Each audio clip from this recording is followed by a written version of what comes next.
Good morning, good afternoon, and good evening, everybody. Thank you for tuning in to another Supatease video. And in this one, we're going to be going over, should you main a Shadow Priest in Shadowlands? Now, obviously, with the delay, we're going to have even more time to think and anticipate what specialization should we pick for a main in the upcoming expansion. And in this video, I'm just going to be reviewing some of the spells returning to Shadow Priest, my thoughts on the specialization as a whole in the game, whether it be raiding, world PvP, Mythic Plus, PvP arenas, really everything. And will it fit? Will it work? Will it be fun for a really long time? These are things that are sort of my priorities when it comes to playing a specialization. Just to start things off, I feel like Shadow Priest got the most amount of attention any specialization has ever gotten in a long time when it comes to a new expansion, having abandoned its Legion Void form build, requiring an immense amount of time to ramp up and before you were able to really maximize your damage. It was highly rewarding in high sustained AoE situations or high single target sustained situations, but you were effectively a meme in Mythic Plus because by the time you could even get halfway to your maximum potential, the trash was probably already dead. So having that change means that you ramp up a whole lot faster, especially with a lot of the new talents brought to the table, like Damnation, allowing you to immediately apply all of your damage over time effects every 45 seconds, and Unfurling Darkness, where after you cast Vampiric Touch, you can cast it again instantly within 8 seconds and do a little bit of instant damage with it. This has really shored up some of the weaker points of the specialization when it comes to Mythic Plus, getting its damage out more rapidly, and also in PvP, the same case, where if you were tunneled down and interrupted and unable to get your damage going, you may have struggled. So that's basically gone. Devouring Plague has returned. So if you played previous iterations of Shadow Priest and you're used to spending your Shadow Orbs on Devouring Plague, now instead you'll spend Insanity on Devouring Plague. You can stack it on a target over time, so if you build up enough Insanity, you can dump out maybe 3-4 Devouring Plagues on a target, get a huge amount of single target pressure out, which is amazing in PvP, and it will be really fun to try and roll your Devouring Plagues over in PvE as well. You may be wondering where Void Form has gone. It hasn't disappeared, but its functionality is a lot different now. Void Form is just a cooldown. You can think of it like Icy Veins or Incarnation for a balanced druid. You're just going to activate it, shoot out a ton of AoE damage, and gain access to, most importantly, 2 charges of Mind Blast and Void Bolt. And the reason why Mind Blast is important is because of your synergies with legendaries and your synergies with some conduits in my build, which I'll be going over here. So if you're feeling anxious about what conduits, what talents, what legendary, there's so many decisions to make. I do my best in these videos to go over a build that I would personally use and explain how it would fit in all categories of the game and how I plan to make it work in all categories of the game. So we can get to that in just a moment.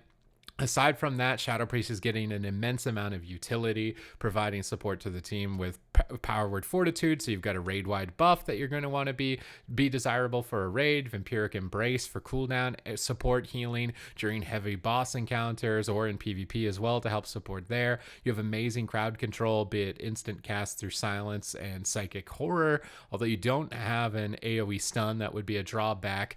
Although unlikely in Mythic Plus, at least with the way the tuning is going right now, Shadow Priest is good, but it's not a Frost Mage, and it's definitely not Outlaw Rogue or Subtlety Rogue. So if you're at the absolute cutting edge of Mythic Plus, it's likely going to be another expansion where you're stacking 3 of the same DPS, and it's whatever does the highest damage. Is Shadow Priest in that category at the moment? I don't feel like it is, but you do a lot better than you did in Battle for Azeroth, that's for sure. So you are likely to get invited to groups there. Power Infusion coming back. So this good old pal, 2-minute cooldown, empowering a target with 25% haste. Maybe you can be a buff. You can buff somebody in your group. That's how you get your invite. Like, hey, I know you like doing that damage, Subtlety Rogue. I know you like being on top. I could help you out a little bit here. I could give you Power Infusion, so maybe you can kind of barter your way into groups. Shadow or Death is now baseline, and in PvP you can also use it to break crowd control. So if I death a target that's not going to die, it does damage back to me. So lots of outplay potential when it comes to PvP.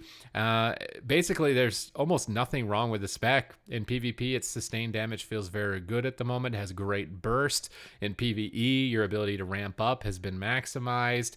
I think that overall in the game, it's going to be probably it's like overall in my mind the best spec in the game. When you take all categories of the game and then mix them together and say what is it at the top for the highest score, I feel like Shadow Priest would be one of the highest scoring specs. So I don't think you can really go wrong with it. And even if they brought down the numbers a bit, I don't think you could go wrong with it. But let's jump into the build here a little bit. So my priority is to have a build that is flexible, right? We've just got a recent update that you will be able to change your conduits, but it's a limit of something like 7 changes a week. It's a little bit more lenient at the start. Regardless, you want to be careful when you're switching the conduits around so that you don't accidentally get locked into a build that you wouldn't want. But what I've noticed as a pattern is that there are a lot of conduits that overlap with other specializations or just builds in general that are really good that you may not need to change ever. So it's not going to be a huge deal that you only have 7 swap outs. For me, Nadja of the Venthyr for the Shadow Priest stood out the most because some of the limitations of the priest in general is mobility. Getting access to Door of Shadows to teleport is great, and just at the moment, Mind Games is performing really well. Obviously, I'm going to cater more to PvP, performing phenomenally in PvP. It's probably the best it is the best Covenant ability in PvP, but in PvE, it's also going to do a decent chunk of damage. So at the start of my build, I decided to go left with the Agent of Chaos because it will grant me access to a potency conduit. The endurance conduits are kind of just, don't really care about them as a Shadow Priest too much. The Fade one overlaps with Honor Talent Greater Fade, and then in PvE, the damage reduction from it is very minor. Perhaps later on in the expansion, it will end up being better, but for right now at the start, with the way the build is looking, I decided to go left. And I went for my Covenant-specific conduit. The Mind Games lasts an additional 3 seconds and does 20% more damage or healing. And the reason that I've gone for this one is because if I want to switch over to Discipline, this build will freely switch over to Discipline. Now moving down to Clear Mind. This is just in my mind the best finesse conduit, probably the best finesse conduit in the game. That's not true. Mages have really good ones. But reducing the mana cost of Dispel Magic, Purify, and Mass Dispel. So at all times, you should be able to help your group out, whether it be with new bursting mechanics to be able to Mass Dispel it. That may be... You may have a lot of utility there on that affix week for Mythic Plus, or just raid-wide magic buffs. You're always going to have mana to do it. In PvP, removing ice blocks or spam purging heal over time effects, which is going to be important. This is going to be a critical conduit regardless of the content that you're going in. So it's nice to just kind of get it out of the way. And it's one of the earlier finesse rows. Here we don't really care. This is just some extra passive world buffs. Now I decided to go down for the potency tier because I really wanted to focus on potency. This is where it can become a little bit difficult to build around playing multiple specs without making any changes, as in this position in my mind, this is one of the best conduits for Shadow Priest.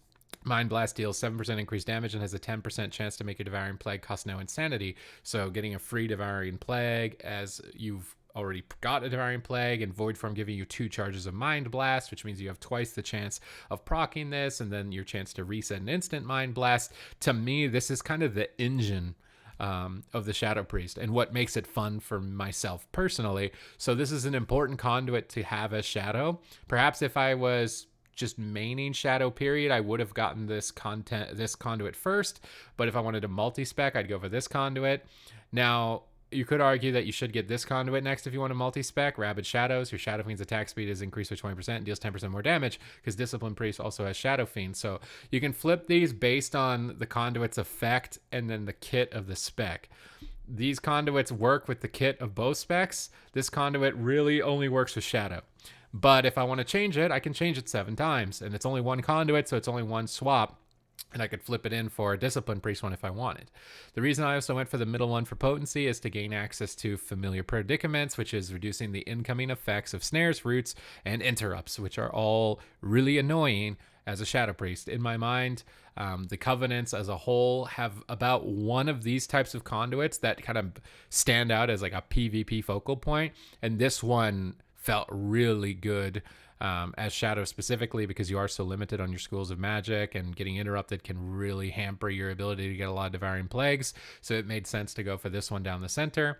Then I followed it up with the Shadow Fiend one because Shadow Fiend is a lot of damage, and again, it overlaps with both specializations, and I think that it would work well in PvE as well. Some of the other options like Shadowy Apparitions I was considering, but Shadowy Apparitions were also not, they've been reduced in their power pretty significantly to try and shore in when Shadow Priest has that one raid encounter where there's a ton of trash that spawns and they're just like, you bring tons of Shadow Priests to that raid encounter. They've tried to tune that down, so I'm not sure how valuable it will be.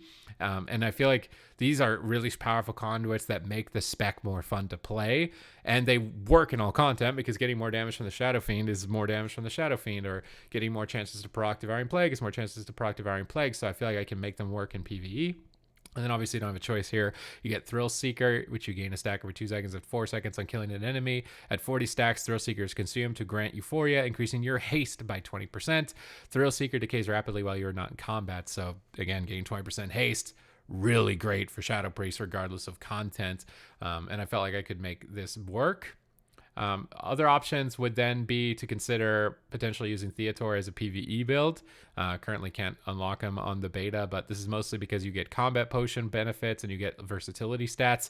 I am curious to see how Wasteland Propriety plays out in PvP with the trinket set bonus. So when you cast Mind Games, it's tea time, you get 10% versatility and 4% to your nearby allies.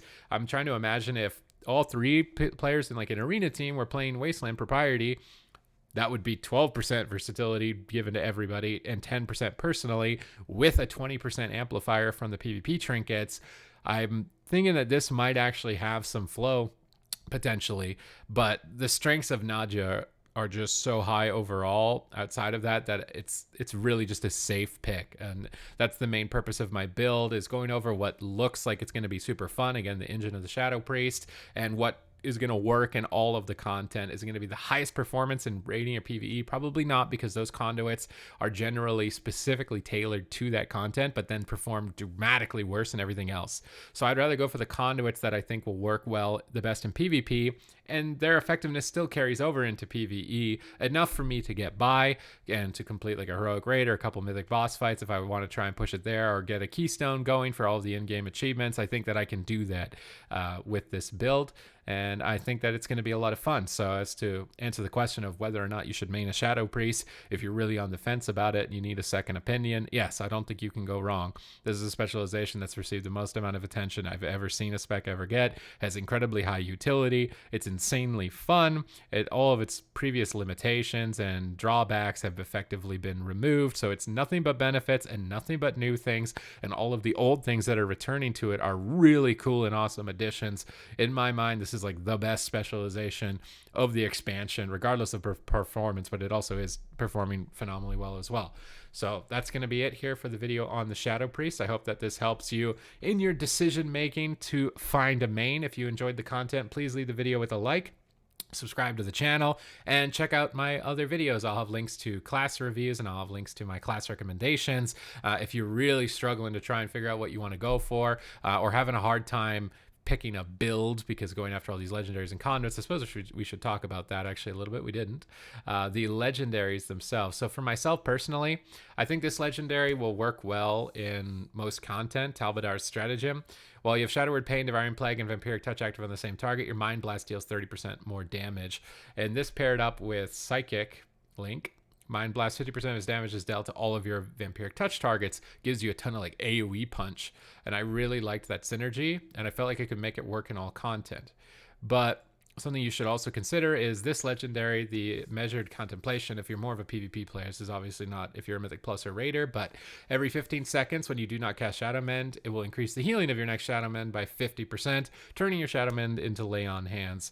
Now, I'm a bit worried in PvP about a couple of things like this, where using a legendary that's made for a healer, like this is effectively a healer one, but because Shadow also has access to Shadow Men, means that Shadow can benefit from it and may likely drag on games and make them very dampening in PvP. It's a big concern. There's lots of legendaries like this for the hybrid specs, and even for the specs that only have tank specs that can run tank legendaries. On top of some items like the Dreamer's Mending, where falling below 20% health puts you to sleep for 2 seconds, restores, it just basically heals you to full. This effect can only occur every 2 minutes. So if you would have died, you heal to full instead. There's a lot of mechanics like this that are the best right now on the beta. So these are items you should likely be desiring if you want to focus on PvP, but I'm really hoping that changes are made to them, because I am very worried that it's going to just repeat what we've been seeing as a pattern for Battle for Azeroth, but I thought I should go over what legendary I was going for as well. This fit into that Mind Blast build and trying to bomb a ton of Mind Blast, get that cleave going on the Vampiric Touches, and trigger more instant Devouring Plague procs, which is the idea of my build, and I'm really excited to try it out when the game does come out, and I think that can make it work in all content. So again, thank you very much for watching. We will see you in the next video.